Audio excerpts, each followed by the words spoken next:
I'm not necessarily going to be granted a win in this race, but he's got the win. SVG wins the Roval. Oh yeah, boys. And absolutely no execution issue for this 88. Denny Hamlin just said something that has the entire NASCAR world losing their minds. He flat out claimed that Shane van Gisbergen would absolutely destroy Jeff Gordon on a road course, and he didn't hold back one bit. So here's what happened. Shane van Gisbergen, or SVG as everyone calls him, just won his 5th straight road course race at the Charlotte Roval. And when I say won, I mean he completely dominated. He beat Kyle Larson by over 15 seconds. That's not just winning, that's embarrassing the competition. Now, after this race, a NASCAR insider named Jordan Bianchi started comparing SVG to Jeff Gordon. He was basically saying that Jeff Gordon is still the best road course racer in NASCAR history. And that's when Denny Hamlin completely lost it on his podcast. Hamlin said, Jordan Bianchi is absolutely out of his mind thinking that, well then, yeah, he's on the short list for the best NASCAR road racer ever. What is he talking about? Does he really think that Jeff Gordon in his prime would beat SVG today in a next-gen car? Not a chance. Not a remote chance.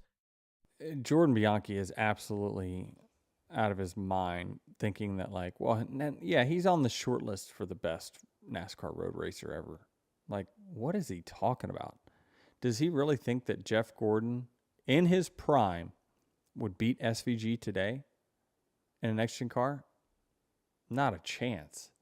Not a remote chance. That's pretty strong stuff.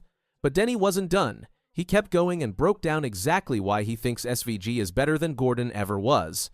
He said, Jeff Gordon was not winning by this margin. Jeff Gordon was not racing cars this equal to everyone else's. Jeff Gordon was in a Hendrick Motorsports car that was Ray Everhammed up. That is not even a remote comparison. Jeff Gordon was not winning by this margin. Jeff Gordon was not racing cars this equal to everyone else's. Jeff Gordon was in a Hendrick Motorsports car that was Ray Everhammed up.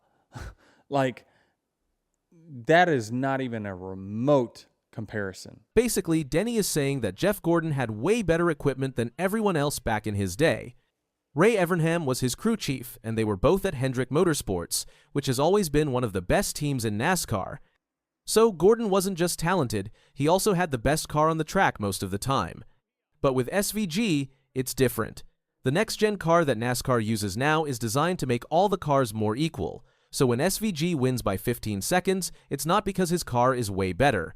It's because he's just that much better as a driver.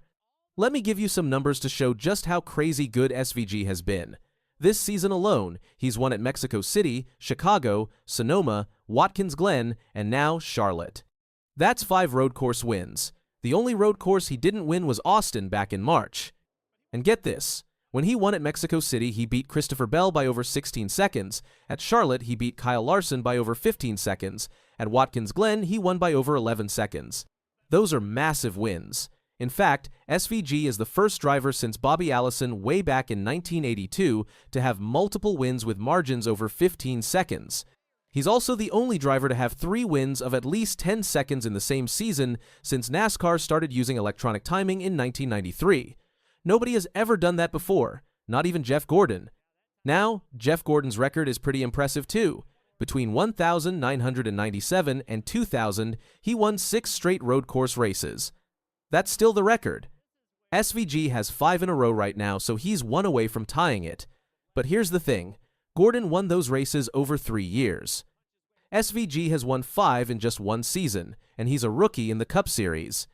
Before coming to NASCAR, SVG was already a legend in Australia. He won 3 championships in the Supercars series and has 80 wins over there. That makes him the 4th most winning driver in Supercars history. And get this, 40 of those wins and 2 of those championships came in his last 3 seasons before switching to NASCAR, so he came over while he was still in his absolute prime. When SVG first came to NASCAR in July 2023, he shocked everyone by winning the Chicago Street Race in his very first Cup Series start. Nobody had done that since 1963. That's over 60 years. So right from the start, people knew this guy was special. But even Denny Hamlin admits that trying to beat SVG on a road course right now is basically impossible. He said, "Trying to beat SVG at this point I just don't think is realistic. It's not like the guy's got a couple tenths on the field. It's a measurable amount, and it's a measurable amount because his teammates have the same thing. You know what I mean? And the results are wildly different. Trying to beat SVG at this point, I just don't think is realistic. It's not like the guy's got a couple tenths on the field. It's a measurable amount, and it's a measurable amount because his teammates have the same thing. You know what I mean? And the results are wildly different. That's a great point. SVG drives for Trackhouse Racing. His teammate is Ross Chastain. They have the same cars, the same equipment, the same everything. But SVG is winning by huge margins while Chastain isn't. That proves it's not the car, it's the driver. Now, let's talk about what actually happened at the Charlotte Roval race because it was wild.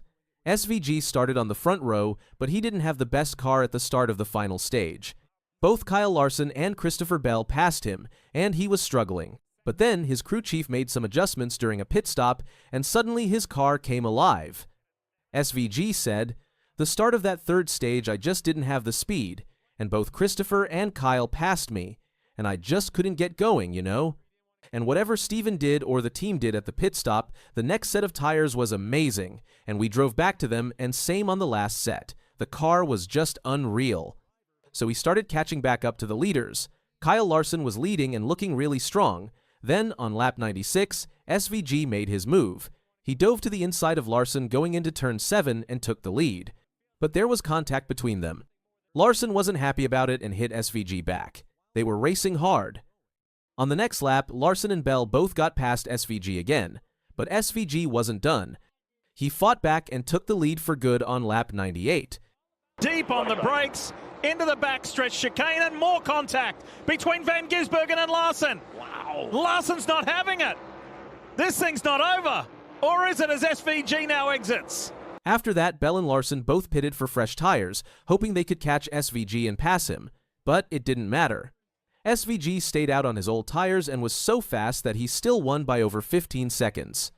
After the race, SVG talked about the battle with Larson. He said, "I gave Larson a little bump in 7 by accident, and he just slammed me, and that sort of set it off.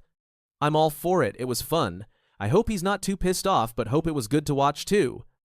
Yeah, like I gave him a little bump at 7 by accident, and he just slammed me, and that sort of set it off. But I'm all for it. It was fun, and I hope he's not too pissed off, but hope it was good to watch too. Kyle Larson actually had a lot of respect for SVG after the race. He said, "For the most part of the whole race, he was really far ahead of me. Just wanted when had an opportunity to try and just race, see if something could happen, get him out of the rhythm that he was in, get him in some traffic, maybe have something happen to him. Just pressure him. It worked for about 30 minutes, and then he was flying." So even one of the best drivers in the world, Kyle Larson, couldn't keep up with SVG once he got going. Christopher Bell, who finished third, also admitted SVG is just on another level. He said, "It is that Shane van Gisbergen car was 30 seconds ahead of us. Congratulations to Shane and that Trackhouse team. They have set the bar, and we are all clearly having a hard time getting up to it." Right now, SVG is 1 win away from tying Jeff Gordon's record of 6 straight road course wins. Unfortunately for him, there are no more road courses left in the 2025 season. So he'll have to wait until next year to get a shot at tying or breaking that record. But based on what we've seen this year, it seems pretty likely that he'll do it. He's been that dominant.